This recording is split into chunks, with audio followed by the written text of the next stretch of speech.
I'm Kathleen Pelleccia, Program Experience Manager at Diabetes Sisters, and I'm excited to continue our Ask the Expert series on lifestyle and diabetes prevention.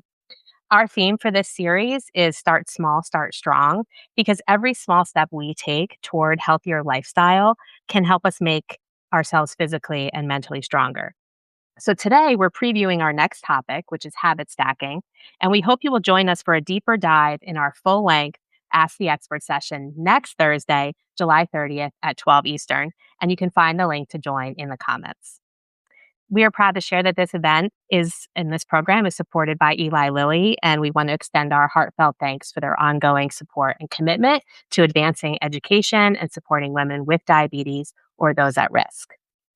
But let's get to the important part of an Ask the Expert, and that is our expert. We are thrilled to have Jenny Pena. Jenny is a national board certified health and wellness coach, a CDC diabetes prevention program lifestyle coach, and the founder of Gen P Coaching. Welcome, Jenny. So glad to have you here. So glad to be here and to touch on a topic that a lot of people struggle with, which has to do with habit formation. So I'm super excited. Great. Well, I know I'm excited to talk about it. So, what is habit stacking in a nutshell, and how can it help? Habit stacking is like one simple technique that you can use to incorporate a new habit and also to maybe break a habit that you want to kind of like dissolve and try to eliminate from your routine. And on a nutshell, and we're going to go deep into it next week because I'm going to be able to explain a framework and you're going to be able to create your own habit and kind of like create a plan. But technically, it's just getting that idea of what you want to incorporate, something that you want to incorporate that is new, and pair it with something that you are already doing because it is easier for you to embrace that when you're combining it. So if you're always drinking a cup of coffee, most likely you're not even thinking about it. You don't need a reminder for it. It is already embedded into your routine. So adding something else to that routine, it almost acts as a cue. It acts as your reminder, and it's easier even for your brain because your brain loves routine and will remind you when you deviate from it. So it's easier for you to incorporate that and be successful at it when you pair it with something that is already established. Oh, great. Thank you. Could you walk us through an example, maybe, how healthy snacking in our busy lives? How could we look at habit stacking with that? You could see it in different ways, right? Like if you're trying to change that habit, let's say that, okay, like it's 3 o'clock and I always go to a coffee shop and I get something processed, then maybe at that point, okay, before I do that, do I assess and check, am I really hungry? Do I have a glass of water? Maybe it's thirst and it's not real hunger. Or do I pack in the morning? And instead of grabbing that, I grab this alternative that I have created. So incorporating that, that is one way. And it's always good to look at the cue, right? Like what is generating that habit.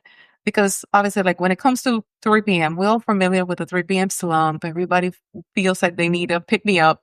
So what is it that you do and what is really causing it before? Is it that are you truly hungry because maybe you skipped lunch? Maybe lunch was not as balanced and you need an extra meal? Is it because you're super stressed and it's not really hunger and you're just stressed? So then maybe changing that habit for something that will alleviate that stress, maybe taking a mini walk or just being aware of maybe I need a mini break and focus on breathing because it's not true hunger, or finding a more nutritious option versus the one that you are gravitating towards. So there are different ways of incorporating that. And it really depends on what is causing it. What is that trigger? Thank you for that. And you mentioned something when we first started talking that I think aligns here is maybe there's some stacking that needs to be unstacked, if I can phrase it that way. Looking at uh, mentioned things like triggers or those nudges or those things or that just the time of day. I know I have that 3 o'clock moment. So is that true? Are there times that we have to maybe do a little unstacking of behaviors, or maybe even just note maybe we weren't even aware Mhm. that we were doing it? Yeah. Sometimes I'm stacking or replacing, right? Like sometimes I'm like, okay, it's not a matter of like, I am not going to do this. There's a lot more resistance from your brain when you're having a routine when that happens. When you're immediately the moment that you try to restrict yourself from doing something, it's almost like you're thinking about it even more. So at times it's best to think, okay, like, why do I really do this? Because I think that's what drives us, right? Like, okay, is it that if you're drinking a cup of coffee, is it that you like the taste? Is it that you need the break? And does the doctor say, like, maybe you should cut off on coffee? And that is the habit that you want to establish. So then you either need to replace it, change that routine, and incorporate that. If it's something that you're trying to stop, sometimes practicing mindfulness and knowing, okay, like, why do I really need to do this? And see really the root of that. Sometimes it's just a routine, and you just need to break that routine by incorporating something. Even not necessarily eliminating that habit, but if you interrupt and reflect, at times you realize, well, I'm not really that hungry, or I don't need that cookie at 3 o'clock. And then that creates that change. Sometimes being mindful instead of just doing it in automatic, which is a lot of those habits, right? Like you do it in automatic. It's like, this is what I've done every day at 3 o'clock. So you don't really think about it much. You don't put any judgment or ask yourself, am I really hungry? Do I really need this? Or do I really want to do this? Is it peer pressure? Is it because everybody's doing that and I don't want to be the only one saying, no, thank you? So there are a lot of different components to it, but surely this technique can help you incorporate habits and also break some of those habits that probably you don't want to continue. Yeah, that makes sense. And if you're just joining, you can drop questions or thoughts in the chat, or come to our full length session next week. Again, July 30th at 12 Eastern, and we have the link in the comments for you. And so one of our comments I know we have here is just uh, getting so busy that you miss a meal, you skip a meal, and then you're so hungry after that. How would you come at something like that where you're you're you're so busy, you can't even take time for health or self-care, and I know you and I have talked about self-care before. How do we fit that in when we're so busy? At that cue, a lot of my clients are like busy corporate workers and they complain about how their lunchtime is hijacked with busy meetings back to back. So I always tell them protect at least 15 minutes, right? Like if you don't have time to take a 30 minutes, I know that it's tough. Have at least those 15 minutes and put a block, put an alert. If you know that it is because you're just not aware of it, put an alert, recruit somebody from your team to kind of like say, okay, it's 12 o'clock. It's time for you to take a break. And then the other alternative, because I know sometimes meetings happen, is have an emergency stack. So being prepared for those scenarios, that is like the one thing. So if you know that being busy and kind of like, oh, I'm so immersed in doing this, or I'm having back to back meetings is the reason why you're not having that time to break, then definitely put a boundary, put a block, recruit somebody, make that space, even if it's just 15 minutes and you cannot afford any more than that, so that you can get that break. And then the other thing would be, okay, like, do you have something prepped for those times that maybe you need to cruise through and turn off your camera and eat something real quick while you're at that meeting? Do you have that? Or are you in a pickle and you're going to end up at the vending machine getting a lot of snacks that are not going to give you energy, and then you're going to have the same problem later on and feeling hungry and not feeling focused. No, that makes sense. That being prepared comes in, right, as well. Okay, so we know this was just our teaser. We're going to dive in more next week, and I'm really excited about that. What if somebody did want to take this and run? Try something tonight or this week. How do you know how do you start? How can you is there a quick self assessment? Where should I hone in? What do you suggest if somebody wanted to try to look at their habits? Areas that you want to improve. I mean, like maybe your doctor gave you a recommendation. Maybe it was your dietitian, or you just know well aware, maybe the CDC guidelines, maybe you need to move more, or you know that hydration is an issue. Pick one thing, please. Whatever you do, don't try to change everything, because your brain already has neural pathways and it's going to block and say, what is going on? You're changing everything in my routine. Pick one thing and also break it down into a step that it doesn't take more than 5 minutes for you to do. If it means, okay, like you need to go 64 ounces of water and that you need don't try to incorporate all of that throughout the day. Start with one instance and pair it. Let's say you're drinking coffee. Say, okay, every time after I drink my cup of coffee, I am going to drink a glass of water and start there. If it is walking and you know that probably you could use a 10-minute walk or a 5-minute walk after lunch, say, okay, at least 1 day a week or 2 days a week. Start very small so that you almost feel like it's silly for you not to do it.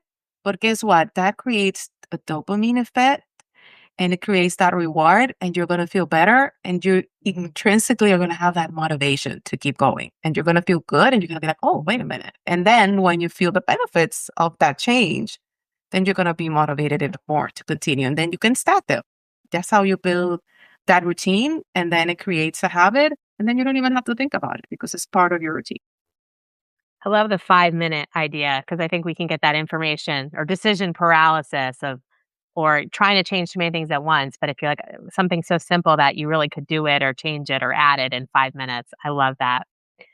We have another comment about the morning breakfast thing, and if you're not a morning person, not really into the healthy breakfast, uh, what any suggestions for healthy habits to you can fit in there or options for those I mornings? always say, like, and I know that obviously we're talking about diabetes, but for everybody, I'm like, it is always good for everyone to start your day with a balanced and protein focused. Like, try to incorporate some sort of protein. So if you're like super fast, one thing that I tend to do is like, okay, make some egg muffins or boil some eggs. There are some good yogurt drinks that are like grab and go that they're high in protein and that don't have added sugar, right? Like that's like the one thing that you want to incorporate.